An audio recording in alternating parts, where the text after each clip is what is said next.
streets, restraints, money, clout, and fame, a disease, a plague. We all love to hate, have to play the game, have to make a name. All our insecurities are on display. This is war with the enemy. Think that it was meant to be. Living in a time where disease is on every screen. I won't let them fester me. I know most are festering. Negativity is a plague for the mentally weak. Bismillahirrahmanirrahim. Assalamualaikum warahmatullahi wabarakatuh. Apa kabar semuanya? Pada pertemuan kali ini kita akan membahas tentang kejahatan terhadap tubuh part 1, yaitu penganiayaan biasa, masih dalam mata kuliah hukum pidana umum. Baiklah, sebelum mendalami atau memahami bab hari ini, silakan perhatikan gambar-gambar berikut, kemudian telaah dan apakah gambar-gambar tersebut adalah termasuk perbuatan kejahatan. Ini yang pertama, yaitu pertandingan UFC antara Khabib Nurmagomedov melawan Justin Gaethje. Kemudian tindakan medis operasi bedah. Kemudian anak murid dihukum dijemur karena tidak membuat PR atau pura-pura buang hajat ke WC dalam waktu yang lama. Nah, ini kemudian screenshot tentang video yang beredar beberapa waktu lalu tentang kemungkinan penganiayaan yang dilakukan oleh seorang guru terhadap muridnya. Kemudian ini adalah perbuatan menjewer, di mana gambar yang pertama sepertinya seorang kekasih, seorang wanita menjewer kekasihnya yang merupakan seorang pria, dan gambar kedua yaitu masih dengan menjewer, yaitu dijewernya seorang anak oleh orang tua kandungnya. Terlihat kedua perbedaan gambar tersebut, yaitu satu si korban dalam keadaan tertawa, yang kedua dalam keadaan menunjukkan muka yang kesakitan. Nah, ini gambar berikutnya, yaitu yang sering kita lihat beberapa waktu lalu juga sempat menghebohkan tentang Bilar yang melakukan tindak pidana kekerasan dalam rumah tangga terhadap istrinya, yaitu Lesti. Kemudian sedikit mereview pertemuan sebelumnya, di mana pertemuan sebelumnya kita telah membahas tentang unsur-unsur delik, kemudian batasan pembelajaran pada mata kuliah ini, yaitu kejahatan pada tubuh, kejahatan pada nyawa, kejahatan pada kesusilaan, dan kejahatan pada harta benda.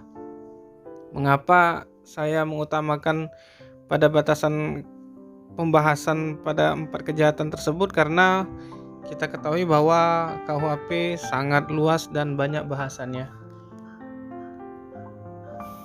Kemudian untuk unsur-unsur delik sudah kita pelajari bahwa tentang unsur objektif, yaitu tentang perbuatan, kemudian subjektifnya yaitu yang berkenaan dengan pelaku ataupun kesalahan, di mana kesalahan itu ada 2. Yang pertama kesengajaan, yang kedua kealfaan ataupun kelalaian. Atas dasar unsur kesalahannya, kejahatan terhadap tubuh dibagi 2. Yang pertama, kejahatan terhadap tubuh secara sengaja dinamakan penganiayaan, dimuat dalam bab 20 buku 2 dari pasal 351 sampai pasal 358 KUHP.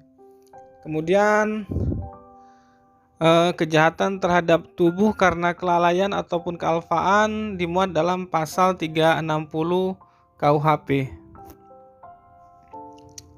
Kejahatan terhadap tubuh secara sengaja atau penganiayaan terhadap tubuh, yaitu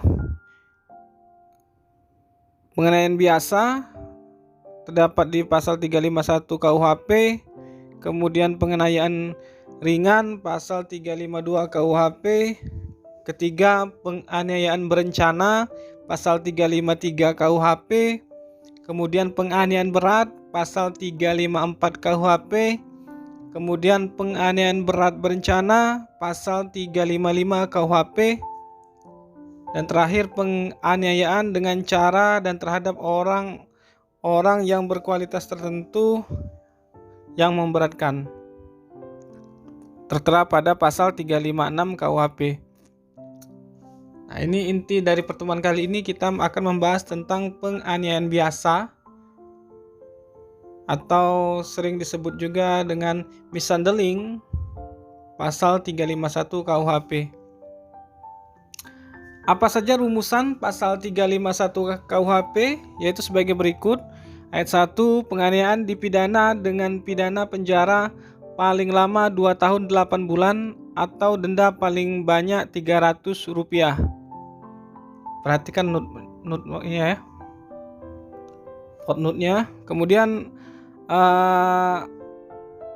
ayat 2, jika perbuatan itu mengakibatkan luka berat. Nah, footnote-nya, yang bersalah dipidana dengan pidana penjara paling lama 5 tahun. Kemudian ayat 3, jika mengakibatkan mati dipidana penjara paling lama 7 tahun. Ayat 4-nya, dengan penganiayaan disamakan sengaja merusak kesehatan. Dan ayat kelima, percobaan untuk melakukan kejahatan ini tidak dipidana.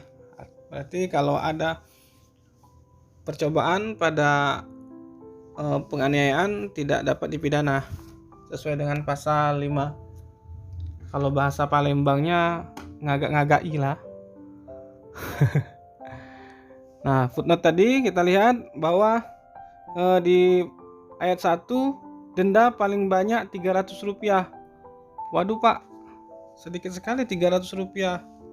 Nah, di sini kita lihat bahwa berdasarkan peraturan Mahkamah Agung nomor 2 tahun 2012 tentang penyelesaian batas tindak pidana ringan dan jumlah denda dalam KUHP atau Perma 2 2012. Di sini kita lihat bahwa 300 ini kalau tidak salah dikalikan 1000 menjadi Rp300.000. Kemudian pada ayat 2, jika perbuatan itu mengakibatkan luka berat. Apa bedanya Pak dengan pasal 354 KUHP, yaitu penganiayaan berat? Berbeda pengertiannya, yaitu yang dimaksud pada ayat 2 ini niat awalnya adalah untuk penganiayaan, namun ada ekses ataupun efek lanjutan dari perbuatan tersebut. Berbeda dengan penganiayaan berat, nanti kita akan bahas juga tentang penganiayaan berat yang memang mengutamakan tujuannya adalah untuk menimbulkan luka yang berat.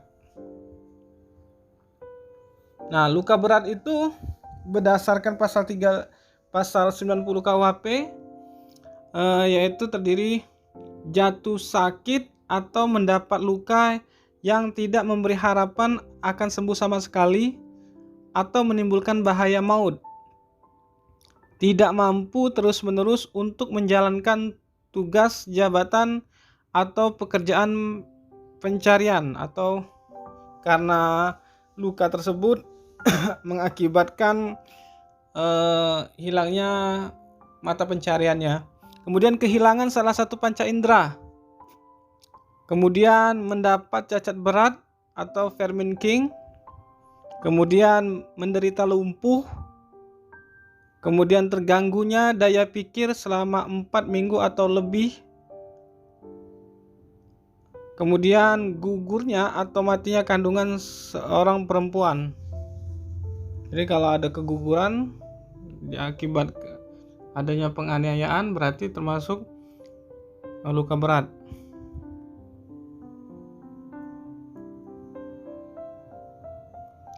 Yang mengetahui kategori luka berat tersebut adalah melalui keterangan saksi ahli ataupun dokter tertera pada visum et repertum. Ini visum et repertum kita akan mempelajari pada semester berikutnya di mata kuliah kedokteran kehakiman ya.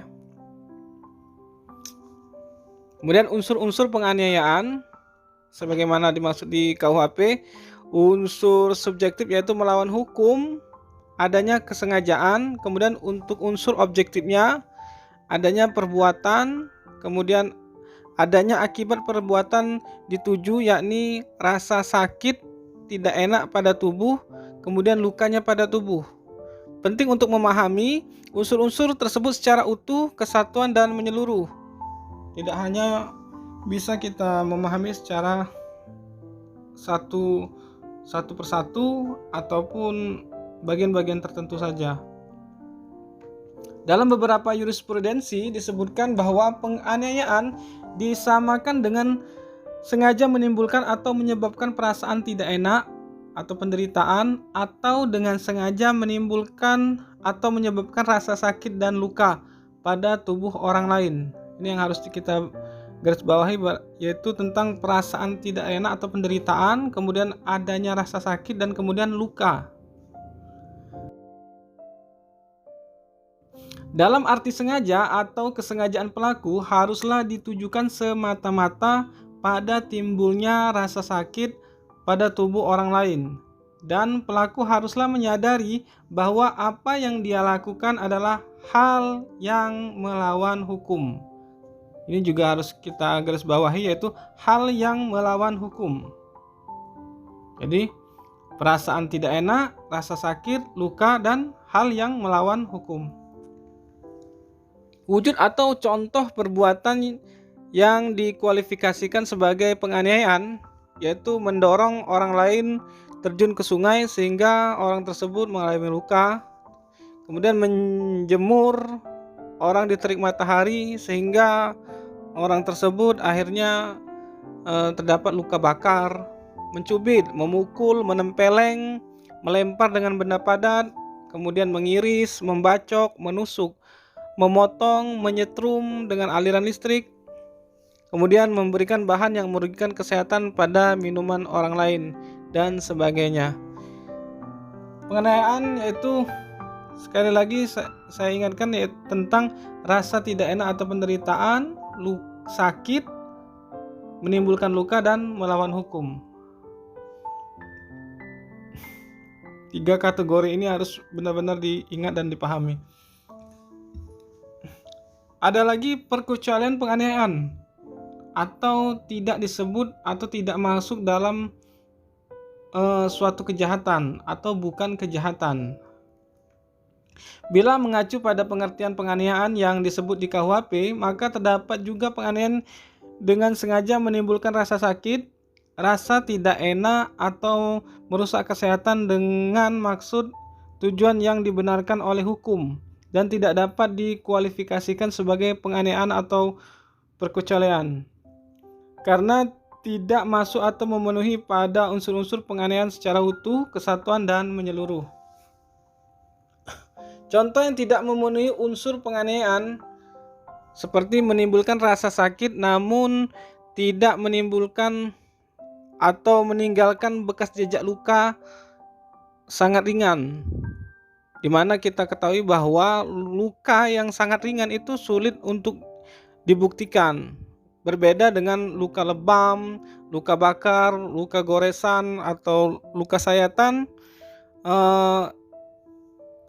menimbulkan suatu jejak atau menimbulkan bekas luka tersebut. Nah, untuk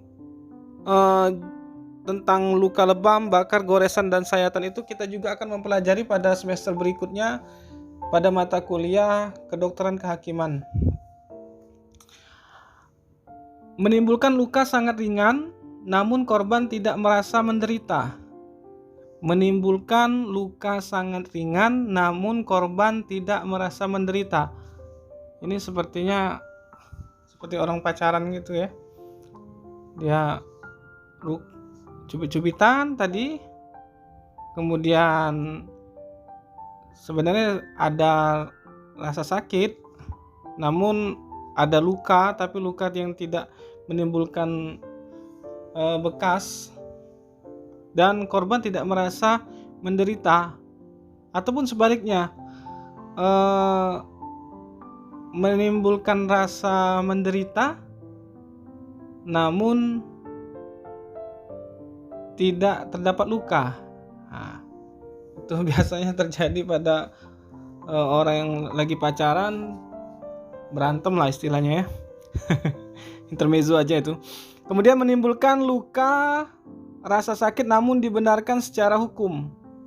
Nah, apa itu nanti kita lihat di dalam contoh perbuatan yang dikualifikasikan sebagai penganiayaan.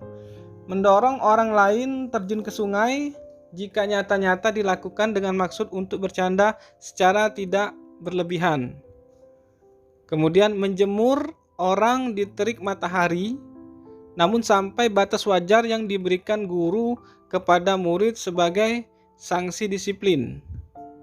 Kemudian mencubit sampai batas wajar dengan alasan kemesraan hubungan pacaran. Nah, ini saya tidak bisa menjelaskan ini. Kemudian mengiris, menusuk, atau memotong dilakukan oleh seorang dokter dalam rangka mengobati pasiennya. Nah, ini sama tadi ya, tentang menimbulkan luka, rasa sakit namun dibenarkan secara hukum dan sebagainya.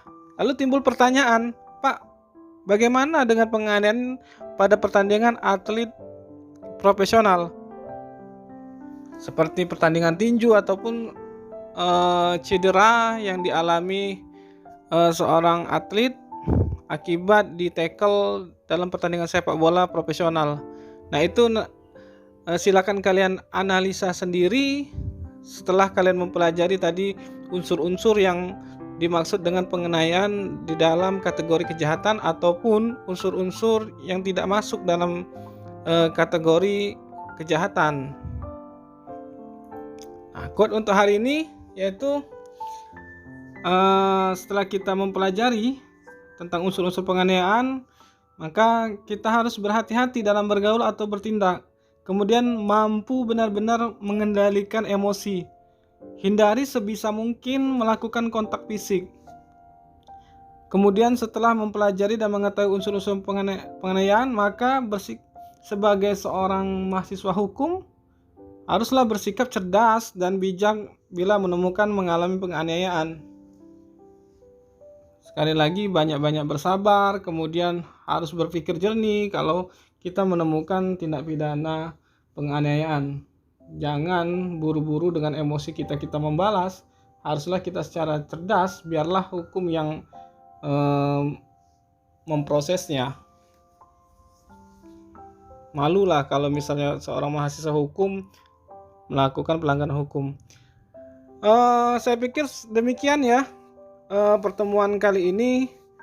Sekian dan terima kasih. Sampai jumpa pada pertemuan berikutnya, di mana kita akan membahas tentang kejahatan pada tubuh part 2. Demikian. Wassalamualaikum warahmatullahi wabarakatuh.